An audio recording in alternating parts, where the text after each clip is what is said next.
안녕 개미들. 오늘 영상에서는 내가 아빠한테 커밍아웃을 했었던 이야기랑 부모님 관련 악플에 대해서 이야기를 해보려고 해. 나랑 같은 고민을 하고 있는 사람들 아니면 그냥 동성애자한테 흥미가 있는 사람들한테 이런 삶도 있구나 하고 마음에 좀 남는 이야기가 됐으면 좋겠어. 그리고 니네 부모님 억장이 무너지겠다 같은 악플을 달리고 들어온 당신 같은 사람들. 나는 당신 같은 사람들도 이 영상을 보고 난 뒤에는 사람 한 명 한 명마다 무수하게 많고 다양한 삶이 있다는 걸 좀 깨닫고 가면 좋겠어. 왜 오늘 영상을 찍게 되었나 사담을 좀 하고 부모님께 커밍아웃 했던 이야기를 좀 얘기해 보려고 하는데, 본론만 보고 싶은 사람들은 그냥 뒤로 좀 당겨도 돼. 한 4분쯤? 내가 유튜브를 리뉴얼 해야겠다고 생각을 했을 때 가장 먼저 찍어야겠다고 생각한 영상이 사실 커밍아웃 영상이었어. 벌써 내가 오픈을 한 지도 6년이 넘어서 그동안 업데이트된 이야기가 정말 많거든. 맞아. 나를 안 지 얼마 안 된 개미들은 모를 수도 있지만 나는 6년 전에 커밍아웃 영상을 찍어서 냅다 유튜브에 올렸었어. 어쩌면 지나가다 한 번쯤 봤을지도 몰라. 6년 전에는 그렇게 커밍아웃 영상을 올린 사람이 많지 않았거든. 그래서 왜 굳이 남들 다 보는 유튜브에다가 오픈을 했냐 궁금할 수도 있는데, 나는 그때 당시에 부모님이랑 친구에게 커밍아웃했던 경험을 담은 있잖아 나라는 에세이 만화책을 집필하고 있었어. 근데 그 책을 집필을 하면서 스스로를 더 이상 숨기고 싶지 않다는 생각이 드는 거야. 근데 이게 오픈이란 게 사실 내가 오픈을 하고 싶다고 해서 주위 사람들이 쟤 레즈비언이구나 라고 다 아는 게 아니잖아. 일일이 또 커밍아웃을 해야 되잖아. 가장 많은 사람한테 확실하게 오픈을 할 수 있는 방법이 뭘까 생각을 해보다가 유튜브에 커밍아웃 하는 영상을 찍어서 올리는 거라고 나는 생각을 했고, 유튜브에 영상을 찍어서 올린 다음에 그때 당시에 아마 페이스북, 트위터, 인스타그램, 카톡 이런 데다가 내 유튜브 링크를 전부 다 공개해버렸어. 내가 진짜 내성적인 편인데 해야겠다라고 스위치가 한번 눌리면 확실하게 해내버리는 성격이거든. 이렇게 말하니까 되게 멋있게 느껴지는데, 나는 솔직히 얘기해서 그때 커밍아웃 했던 영상을 보는 게 조금 싫어. 에? 찍어서 올려놓고 왜 싫어? 라고 물어볼 수도 있는데, 이렇게 말하는 게 좀 그렇긴 한데, 지금 그 영상을 보면 내가 엄청 위축되어 있는 게 눈에 보이거든? 나니까 더 잘 보이는 것 같아. 이게 커밍아웃을 한다면서도 내가 되게 기죽어 있는 모습이 좀 안쓰러워. 스스로가 위축되어 있는 모습을 이렇게 눈으로 본다는 게 좀 유쾌한 일은 사실 아니잖아. 내가 오픈을 한 지 얼마 안 되고 커밍아웃 에세이 만화책 미팅권으로 대표님을 만나러 간 적이 있었어. 근데 그때 대표님이 나를 보면서 사람이 되게 불안해 보인다 라고 생각을 했대. 근데 이제 몇 년 지나고 보니까 여유가 좀 생기신 것 같다라고 하더라고. 내가 생각해도 그래. 그때에 비하면 지금은 정말 많이 여유가 생겼지. 내가 왜 그렇게 위축이 되어 있었을까라고 생각을 해보면 어쩌면 답은 뻔하긴 한데, 아무리 내가 부모님한테 커밍아웃을 하고 친한 친구들한테 커밍아웃을 한 뒤라고 해도 막상 모든 사람한테 주변에 전부 오픈을 하자니 주위 반응이 좀 많이 신경이 쓰였던 것 같아. 그때 당시에 그런 심리 상태가 아무래도 나랑 또 영상에도 영향을 많이 끼쳤던 것 같고, 다행히 그때 오픈을 한 뒤로 내 심경에 좀 좋은 변화가 많이 있었어서 다행히 지금은 좀 더 당당한 모습으로 카메라 앞에 설 수 있게 되었지. 이왕 채널 리뉴얼을 하기로 한 거 커밍아웃 영상만큼은 꼭 다시 찍어야겠다 라고 안 그래도 생각을 하고 있었어. 이 영상을 과거의 나랑 나처럼 고민하고 있는 퀴어들, 또 위축되어 있는 사람들한테 바칠게. 자, 이제 본론으로 들어가 볼까? 아빠한테 커밍아웃 했던 썰. 나는 고등학생 때부터 여자를 만났고 20살 때 내가 남자를 좋아하는 건가 여자를 좋아하는 건가 혼란을 좀 많이 겪다가 레즈비언이라고 확신이 든 건 한 21~22살쯤 무렵이었어. 내가 레즈비언이라고 확신했을 당시에 만나고 있던 단발머리 언니가 아직도 너 첫사랑이 누구야? 라고 물으면 그 언니를 꼽을 만큼 정말 많이 좋아했었는데, 그래서 막 티도 내고 싶었는데 벽장이잖아. 내가 레즈비언이라는 걸 밝히지 않았잖아. 손 잡은 사진 같은 걸로 티낼 수 있지 않느냐 이렇게 생각할 수도 있는데, 그 언니 손이 진짜 고왔다. 여자인 게 너무 티나서 못 올려. 그리고 지금은 자취를 하지만 그때 당시에는 어렸으니까 부모님이랑 같이 살고 있었는데 밤새 여자랑 통화하는 거 잘 때까지 좀 이상하잖아. 자꾸 여자랑 외박하고 단둘이. 사실 우리 부모님은 이상하게 생각 안 하셨을지도 모르겠는데 내가 심장이 막 두근두근하고 불안하고 들킬까봐 부모님이 그 언니는 어디서 알게 됐다 그랬지? 라고 질문 한번 하시면은 막 등에 식은땀이 막 줄줄 흐르고, 뭔지 알지? 나는 거짓말도 잘 못하는 편이란 말이야. 사실 당시에 나는 가장 친했던 친구들한테는 이미 커밍아웃을 한 상태였기 때문에 가장 신경 쓰이는 건 아무래도 부모님이랑 가족들이었어. 그때 당시에 멀티 프로필이 있었다면 얼마나 좋았을까, 그치? 바로 그냥 뽀뽀하는 사진 갈겨버렸을 텐데. Anyway, 이게 너무 마음이 답답하다 보니까 그때 당시에 게이, 트랜스젠더, 레즈비언 안 가리고 그때 당시에 볼 수 있는 퀴어 유튜버란 유튜버는 다 찾아봤었던 것 같아. 대리만족 같은 느낌도 있었고, 특히 커밍아웃 얘기는 진짜 몇 번씩 돌려본 것 같아. 와, 진짜 멋있다. 용기 있다. 너무 부럽다. 나도 저렇게 살고 싶다. 그런 느낌으로다가. 그 중에서 아직도 나는 기억이 나는 게 트로이 시반 영상이랑 수나수님 영상이야. 그때 당시에는 퀴어 유튜버랄 게 딱히 없었어. 딱히 없는 게 아니라 한국은 그냥 진짜 없었어. 그래서 내가 그때 영어 실력이 좀 많이 늘었어. 외국 퀴어 유튜버들 보느라고. 진짜 레즈의 선순환.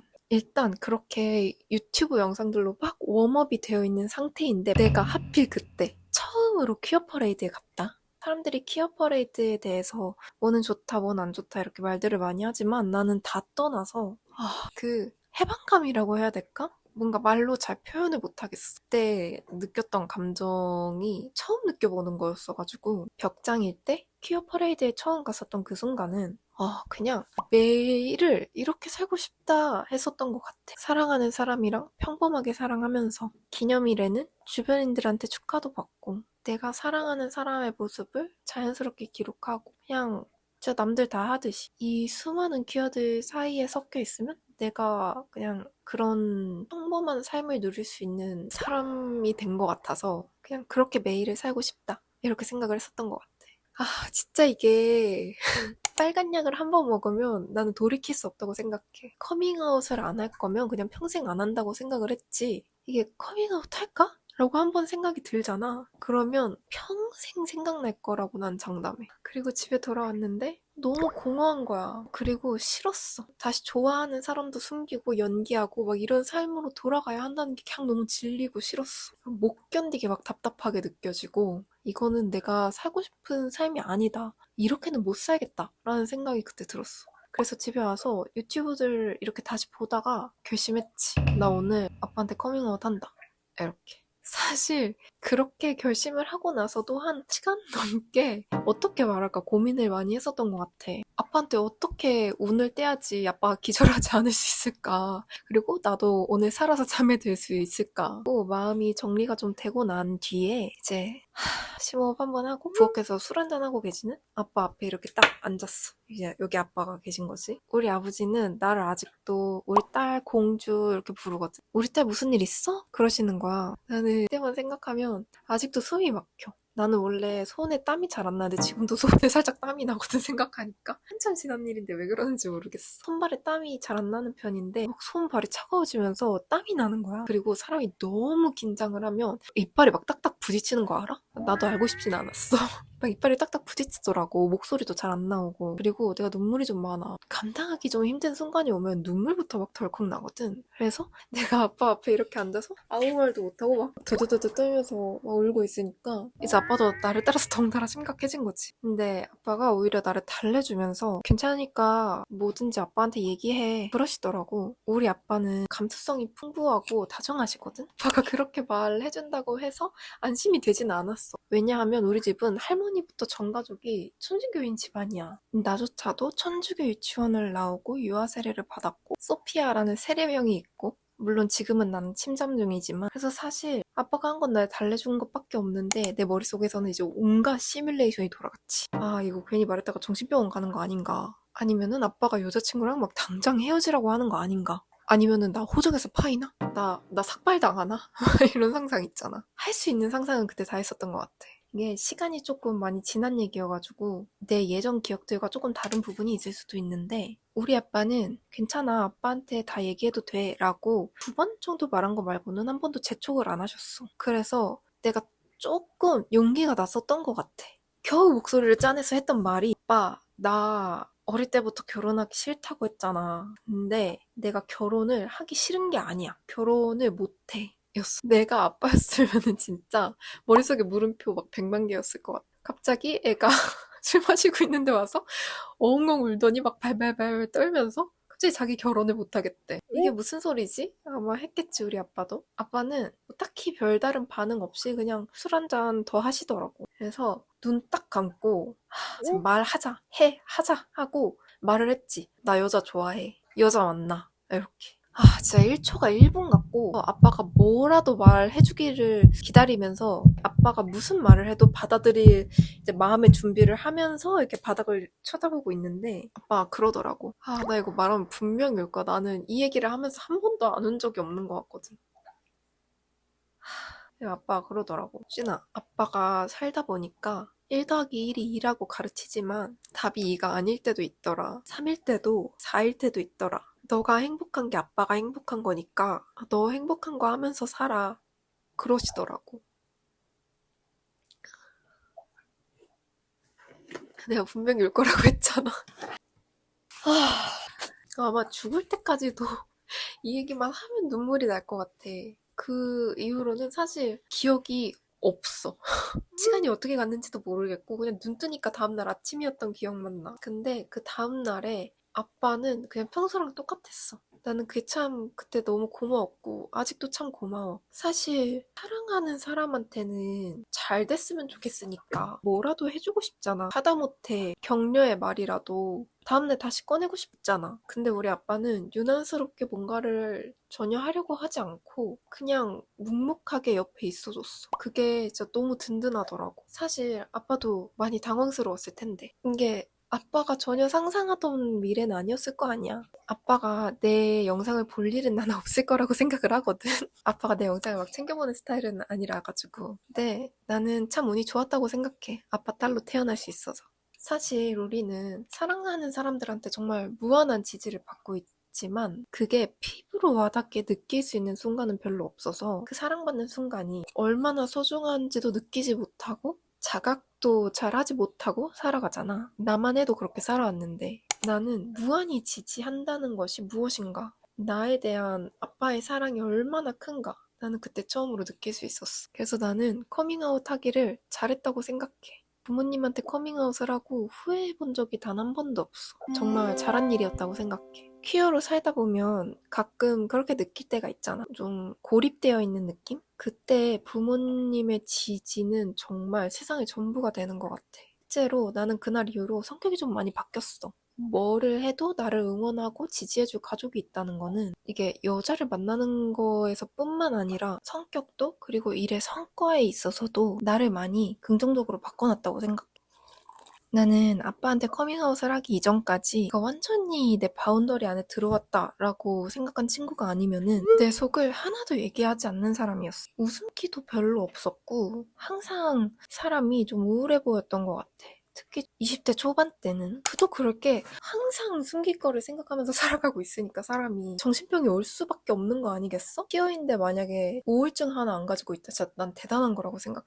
부정적인 편이기도 했고 그리고 또 여자친구 말고는 관계를 거의 다른 사람이랑 안 맺으려고 했었으니까. 왜냐하면 레즈비언이라면 좀 공감할 거야. 내가 오픈을 하지 않았는데 이성애자인 친구를 한 명 더 늘린다는 거는 내가 나 스스로를 숨기고 살아가야 하는 사람을 한 명 더 늘려야 된다는 의미잖아. 안 그래도 학교, 회사, 뭐 부모님 숨길 데가 얼마나 많은데. 그러니까 이제 속이 편한 동성애자인 친구들하고만 놀게 되는 거야, 사람이. 그러면서 그렇게 세상이 점점 좁아지는 거지. 아마 지금 나를 아는 사람들이 이 얘기를 들으면 좀 놀랄 거라고 생각해. 지금은 나도 내 스스로가 사교성도 그렇게 나쁘지 않고 긍정적인 편이고 밝은 편이라고 생각을 하거든. 물론 천성이 좀 내성적인 편이라 말수가 좀 적은 편이고 힘든 일을 겪으면은 당연히 인간이니까 또 우울해지기도 하지만은 나는 비교적을 얘기하는 거야. 안전기지 이야기를 안 하고 넘어갈 수가 없는데 안전기지라는 게 뭔지 알아? 몰라도 돼. 나도 원래 몰랐거든. 내가 좀 쉽게 설명해줄게. 안전기지는 이제 부모님 역할 같은 거거든?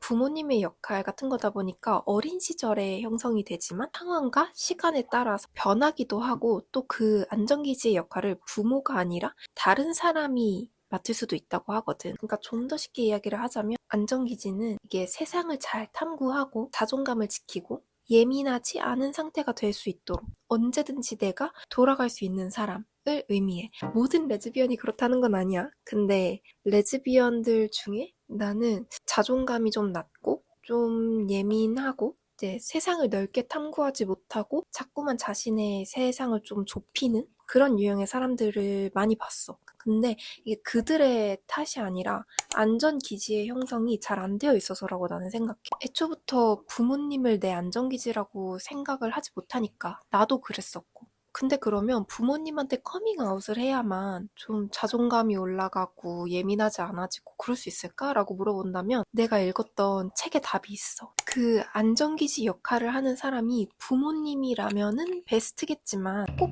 부모일 필요는 없다라고 전홍진 작가님이 쓰신 매우 예민한 사람들을 위한 책에서 말하더라고. 만약에 너가 퀴어고 평생 부모님한테 커밍아웃을 하지 못할 것 같다라고 한다면 커밍아웃을 통해서 언제든지 돌아갈 수 있는 안전기지를 꼭 한 명 이상 만들어 둬야 된다고 생각해.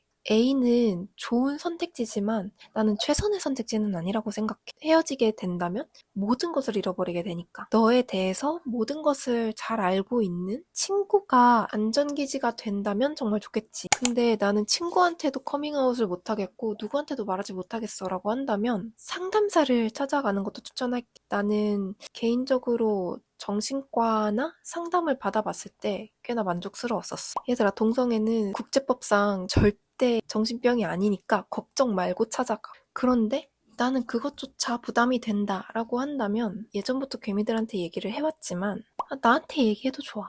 나는 어디 가지 않고 개미들 얘기를 들어줄 수 있는 똑같은 퀴어니까 유별나게 뛰어나게 해결책을 제시해 주는 거는 못하겠지만 왜 이런 얘기를 하냐면 어디든 마음 편하게 얘기할 수 있는 곳이 한 군데라도 있다라는 게 얼마나 중요한지 나는 알고 있거든. 이야기가 조금 길어졌는데 내 커밍아웃 경험은 사실 성공적이었어.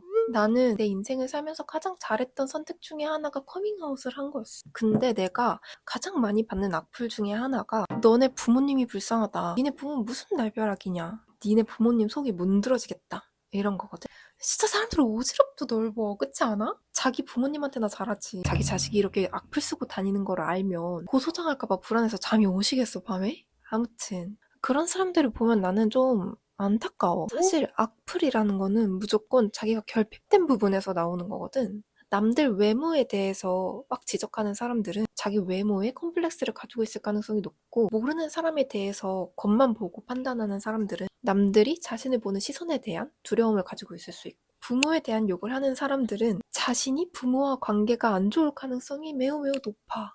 욕이라는 거는 상대방한테 타격을 주려고 하는 건데 그러려면 본인이 들고 있는 무기 중에서 본인이 느끼기에 가장 큰 타격을 줄 수 있다고 생각하는 걸 꺼내서 쓰게 되는 거거든. 그러니까 나한테 부모님 썩이 문드러지겠다라고 하는 사람은 본인 부모님한테 자기가 커밍아웃을 하면 부모님 썩이 문드러지고 결국에는 자기는 부모님한테 이해받지 못할 거고 실망할 거라고 생각을 하는 거잖아. 근데 난 진짜 타격이 없는 게 우리 아빠는 내가 뭘 하든 내 행복이 아빠 행복이라고 말해주는 사람이거든. 나는 커밍아웃을 하고 거의 7, 8년이 지난 것 같은데 나는 아빠랑 같이 여자친구 안부도 서로 묻고 우리 가족들이 쉬러 가려고 양평에다가 만들어 놓은 농막 같은 게 있거든. 뭐 그런 데나 가족들 이름으로 예약해 놓은 리조트 같은데 그런데 여자친구랑 그냥 흔쾌히 놀러 가라고 하고 가족 모임도 하고 이러면서 잘 지내기 때문에 나는 오히려 악플을 다는 사람들한테 내가 물어보고 싶어. 당신의 부모님은 당신이 뭘 해도 사랑하실 것 같으냐고. 만약에 생각해봤을 때 아닐 것 같다고 한다면 나는 당신이 진짜 어디서라도 당신을 무한하게 지지해줄 수 있는 사람을 만났으면 좋겠어. 진심으로. 이게 일면식도 없는 남한테 화풀이를 하지 않아도 될 만큼. 자, 여기까지가 내 커밍아웃 이야기였고 겸사겸사 그간 받았던 악플에 대해서도 이야기를 한번 해보았어. 사실 커밍아웃 이야기하면 아빠 얘기 말고도 할 게 너무너무너무너무 많거든? 친구들한테 커밍아웃 했던 이야기도 있고 그리고 얼마 전에 인스타에서 이런 질문을 받았어. 남자인 지인 둘이랑 같이 놀러 가는 영상을 찍어서 올린 게시글이었는데 거기에다가 괴미가 갬님은 어떻게 주변에 그렇게 전부 오픈을 하셨냐? 갬님만의 방법이 있으셨냐? 이렇게 물어보시더라고. 주위에 어떻게 오픈을 다 했는가 뭐 이런 이야기. 그간 커밍아웃을 함으로써 뭐 있었던 이야기도 있고 오늘 다 말하자면 너무 기니까 다음에 또 영상을 끼려 오도록 할게. 좋아요 누르고 구독하고 기다려줘. 재밌었다면 재밌었다고 댓글 달아줘. 그리고 또 만약에 보고 싶은 다른 영상이 있다라고 한다면 적어주면은 다른 영상으로 찾아오도록 할게. 그럼 이제 슬슬 마무리를 할까? 오늘 영상도 끝까지 봐줘서 너무너무 고마워. 다음 영상에서 또 보자. 그러면 우리 오늘도 죽지 말고 살아서 내일도 서로의 힘이 되자, 개미들. 안온한 하루 보내. 안녕.